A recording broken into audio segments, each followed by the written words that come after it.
नमस्कार, जय हिंद, वंदे मातरम दोस्तों। स्वागत है आप सभी का हमारे यूट्यूब चैनल स्टडी पॉइंटर्स में। और आज हम यहाँ पर आपके लिए लेकर आ चुके हैं केवीएस पीआरटी 2022 जो आपके एग्ज़ाम आने वाले हैं। तो पेडागॉजी सेक्शन वहाँ पर आपका जो पूछा जाएगा उसके प्रश्न यहाँ पर हम आपके लिए लेकर आ चुके हैं। यहाँ पर लिखा है रटना नहीं है समझना है। तो ये क्या लिखा है कि यहाँ पर हम आपको इतनी आसान भाषा में जो है पेडागॉजी को समझाने वाले हैं कि यदि एक 5वीं क्लास का बच्चा भी इस वीडियो को देखता है तो वो भी यहाँ पर पेडागॉजी सीख जाएगा। तो इस तरीके से ये क्लास होने वाली है। तो वीडियो को सबसे पहले आप लोग कर दीजिएगा लाइक और शेयर, और चैनल से अगर आप पहली बार जुड़े हैं तो चैनल को सब्सक्राइब कर लीजिएगा और बेल आइकॉन को प्रेस कर लीजिएगा, जिससे कि आने वाली वीडियो का नोटिफिकेशन आपको समय से मिल सके। तो चलिए शुरू करते हैं आज का इम्पॉर्टेंट लेक्चर और चलते हैं अपने पहले क्वेश्चन की तरफ। तो पहला क्वेश्चन यहाँ पर बच्चों पूछा गया है कि 600 काल की अवधि है। 4 ऑप्शंस आपके सामने दिए गए हैं, सही उत्तर का चयन आपको करना है। तो पहला ऑप्शन दिया है जन्म से 1 वर्ष तक, दूसरा है जन्म से 2 वर्ष तक, तीसरा ऑप्शन है जन्म से 3 वर्ष तक, और चौथा है 2 से 3 वर्ष तक। तो बताना है कि 600 काल की अवधि क्या होती है। तो बताइएगा आप लोग क्या हो जाएगा इसका राइट आंसर। तो इसका राइट आंसर हो जाएगा बच्चों जन्म से 2 वर्ष तक। ऑप्शन नंबर बी हमारा यहाँ पर राइट आंसर हो जाएगा। जन्म से 2 वर्ष तक की जो अवधि होती है ये 600 काल की अवधि बोली जाती है।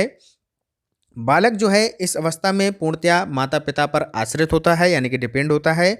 और इस अवस्था में जो है बालक अपनी ज्ञानेंद्रियों के माध्यम से यानी कि संवेगात्मक विकास बच्चे का होता है। ठीक है, क्लियर हो गया। बहुत ही सिंपल क्वेश्चन था। चलते हैं आगे, नेक्स्ट क्वेश्चन देखते हैं। पियाजे के अनुसार 2 से 7 वर्ष के बीच का एक बच्चा संज्ञानात्मक विकास की डैश अवस्था में है। तो किस अवस्था में है ये यहाँ पर पूछा गया है। तो बहुत ही अच्छा प्रश्न है, काफ़ी बार ये क्वेश्चन पूछा गया है।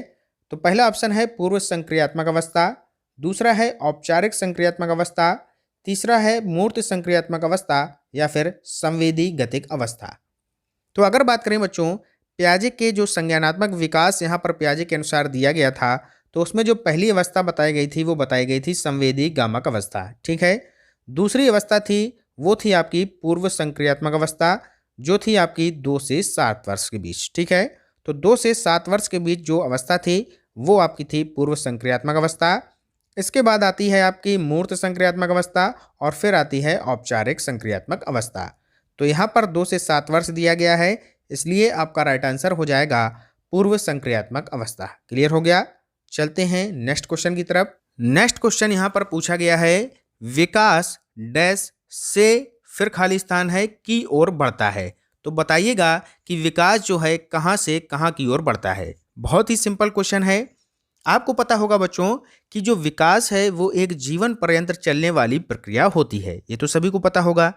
ठीक है, और विकास जो है ये प्रायः सामान्य से विशिष्ट की ओर यानी कि सरल से जटिल की ओर बढ़ता है। और विकास जो है ये एक बहुआयामी प्रक्रिया होती है, ये भी आप लोग याद रखिएगा।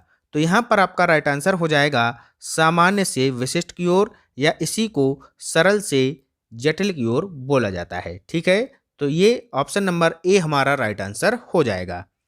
चलते हैं अगले क्वेश्चन की तरफ। अगला प्रश्न है जब वयस्क सहयोग से सामंजस्य कर लेते हैं तो वे बच्चे के वर्तमान स्तर के प्रदर्शन को संभावित क्षमता के स्तर के प्रदर्शन की तरफ प्रगति क्रम को सुगम बनाते हैं। इसे कहा जाता है। तो क्या कहा जाता है इसे? अगर हम बात करें वाइगॉस्की का जो समीपस्थ विकास का सिद्धांत था बच्चों, उसको आप लोग याद करिएगा।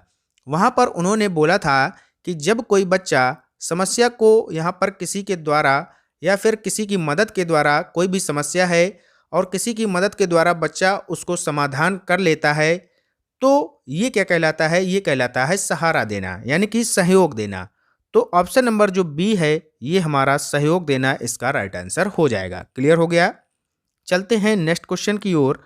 अगला प्रश्न आपसे पूछा गया है नवीन जानकारी को शामिल करने के लिए वर्तमान स्कीम यानी कि अवधारणा में बदलाव की प्रक्रिया कहलाती है? अनुकूलन कहलाती है, आत्मसातकरण कहलाती है, समायोजन कहलाती है, या अहम केंद्रता कहलाती है? तो सबसे पहले यहाँ पर हम आपको बताते हैं कि अनुकूलन क्या होता है। तो अनुकूलन क्या होता है सबसे पहले आप लोग इसको समझिएगा। अगर बात करें पियाजे के जो संज्ञानात्मक विकास की, तो यहाँ पर इन्होंने बताया था कि कोई बच्चा यदि वातावरण के अनुसार अपने आप को ढाल लेता है तो ये कहलाता है अनुकूलन। ठीक है, समझ में आया आपको? अब बात करते हैं आत्मसातकरण की। किसकी बात करेंगे अब? आत्मसातकरण की। आत्मसातकरण बच्चों क्या होता है कि जैसे कोई बालक है, उसको कोई पूर्व ज्ञान है, उसके साथ साथ वो नवीन ज्ञान को भी वहाँ पर जोड़ देता है, तो ये कहलाता है आपका आत्मसातकरण। ठीक है, क्लियर हो गया पॉइंट? अब बात करते हैं यहाँ पर समायोजन की।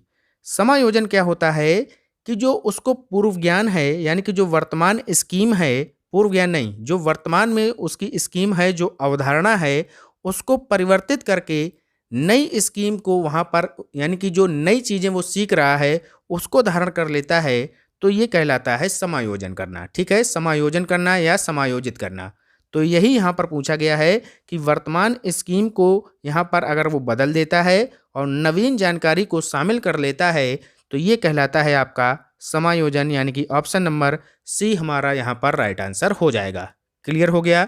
चलते हैं आगे नेक्स्ट क्वेश्चन की तरफ। नेक्स्ट क्वेश्चन यहाँ पर पूछा गया है क्वेश्चन नंबर 6, मध्य बाल्यावस्था में भाषा डैश के बजाय, फिर से खाली स्थान है, अधिक है। तो बताइएगा कि मध्य बाल्यावस्था में जो भाषा है वो किसके बजाय क्या अधिक है?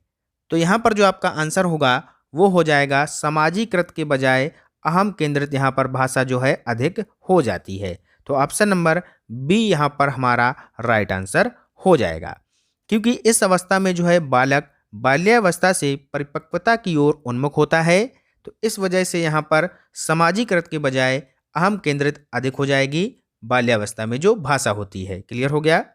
चलते हैं नेक्स्ट क्वेश्चन की तरफ। अगला क्वेश्चन है, बहुत ही अच्छा क्वेश्चन है, बाल केंद्रित शिक्षा में शामिल है। तो यहाँ पर बताइएगा कि बाल केंद्रित शिक्षा में क्या शामिल है। पहला ऑप्शन है कि बच्चों के लिए हस्तपरक गतिविधियाँ, दूसरा ऑप्शन है बच्चों का एक कोने में बैठना, तीसरा ऑप्शन है प्रतिबंधित परिवेश में अधिगम। तो ये तो बिल्कुल सरासर गलत है, क्योंकि हम जो अधिगम यानी कि जो उसको बच्चे को सिखा रहे हैं, तो प्रतिबंधित परिवेश तो देना ही नहीं है, प्रतिबंध थोड़ी लगाना है हमें वहाँ पे। अगला है कि वे गतिविधियाँ जिनमें खेल शामिल नहीं होते, तो ये भी गलत हो गया। जो एनसीएफ 2022 आया है वहाँ पर तो किताबों का यूज भी नहीं बताया गया है, वहाँ पर खेल खेल में ही शिक्षा प्रदान करनी है हमें बच्चों को, तो ये तो बिल्कुल गलत हो गया। अब एक और ऑप्शन बचा, बच्चों का एक कोने में बैठना, ये भी गलत हो गया। तो बचा क्या? ऑप्शन नंबर ए हमारा राइट हो जाएगा, बच्चों के लिए हस्तपरक गतिविधियों का इस्तेमाल करना है, उसको शिक्षा प्रदान करनी है। अब बात कर लेते हैं कि बाल केंद्रित शिक्षा होती क्या है। तो बाल केंद्रित शिक्षा क्या होती है कि सबसे पहले हमें ये देखना है कि बालक या बालिका जो है वो किस में रुचि ले रही है, यानी कि उसका रुझान किस तरफ है, उसको विशेष महत्व देना है, तथा उसके साथ साथ पाठ्यक्रम का जो निर्धारण है उसको भी हमें वहाँ पर याद करते चलना है, उसी के अकॉर्डिंग हमें उसको शिक्षा प्रदान करनी है। तो ये कहलाती है आपकी बाल केंद्रित शिक्षा। क्लियर हो गया?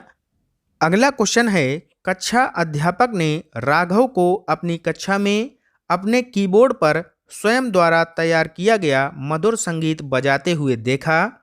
कक्षा अध्यापक ने विचार किया कि राघव में डैश बुद्धि उच्च स्तरीय थी। तो कौन सी बुद्धि यहाँ पर उच्च स्तरीय थी, ये आपको बताना है।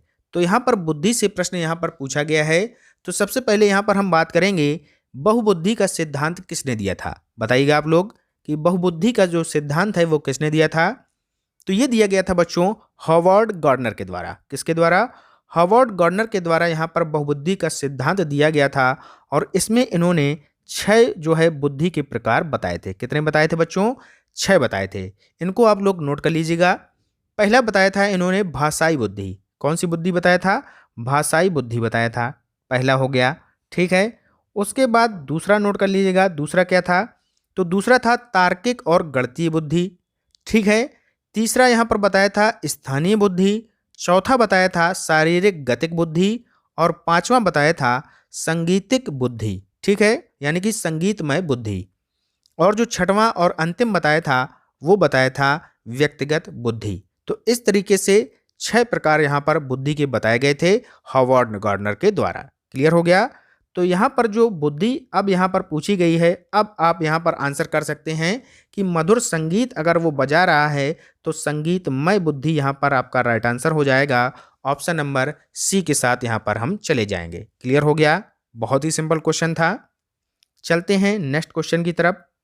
अगला क्वेश्चन यहाँ पर दिया गया है, जब एक शिक्षक यह समझता है कि स्वाभाविक रूप से लड़के गणित में लड़कियों से अच्छे हैं, तो यह दर्शाता है कि अध्यापक जो है वहाँ पर क्या कर रहा है, लैंगिक पक्षपात कर रहा है, यानी कि लिंग पक्षपात कर रहा है। तो ऑप्शन नंबर बी हमारा यहाँ पर राइट आंसर हो जाएगा। ठीक है, तो यहाँ पर ऐसा बिल्कुल भी नहीं करना चाहिए, क्योंकि हम बचपन से देखते आए हैं कि जो एनवायरनमेंट होता है वहाँ पर ये बोला जाता है कि लड़के जो हैं वो अधिक भार उठा सकते हैं, लड़कियाँ भार नहीं उठा सकती हैं।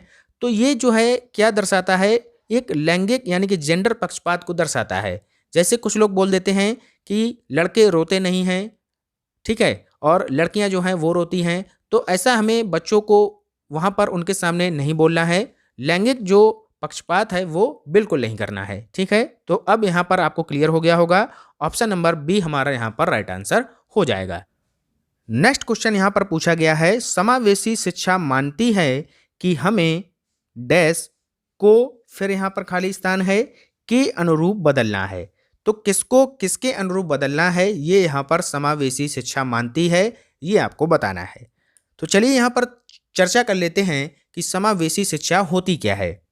तो समावेशी शिक्षा के अंतर्गत जो विभिन्न अक्षमताओं वाले बच्चे होते हैं उनको नियमित कक्षाओं में सामान्य जो बच्चे हैं उनके साथ एक साथ यहाँ पर जो शिक्षण कार्य है वो करना आपका समावेशी शिक्षा कहलाता है। समझ में आया?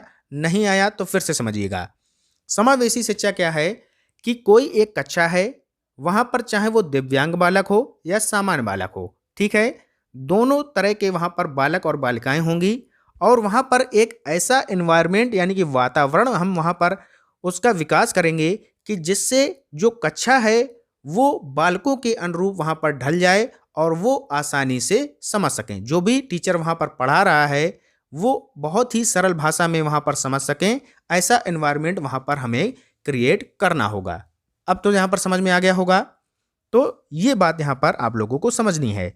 अब यहाँ पर क्या पूछा गया है कि समावेशी शिक्षा जो मानती है कि जो व्यवस्था है उसको हमें बच्चे के अनुरूप बदलना है, यानी कि जो एनवायरनमेंट है वो हमें बच्चे के रूप में बदलना है। तो ऑप्शन नंबर बी हमारा यहाँ पर राइट आंसर हो जाएगा। क्लियर हो गया? Any doubt? अगर डाउट हो तो कमेंट सेक्शन में ज़रूर पूछ लीजिएगा। तो ये थे इम्पॉर्टेंट क्वेश्चन पेडागॉजी के जो हमने आपके साथ डिस्कस किए। वीडियो आपको कैसा लगा ज़रूर हमें कमेंट बॉक्स में बताएं, और अगर आप लोग इसका नेक्स्ट पार्ट देखना चाहते हैं तो कमेंट जरूर करना। मिलते हैं नेक्स्ट पार्ट में, तब तक के लिए good bye, have a nice day. जय हिंद, जय भारत।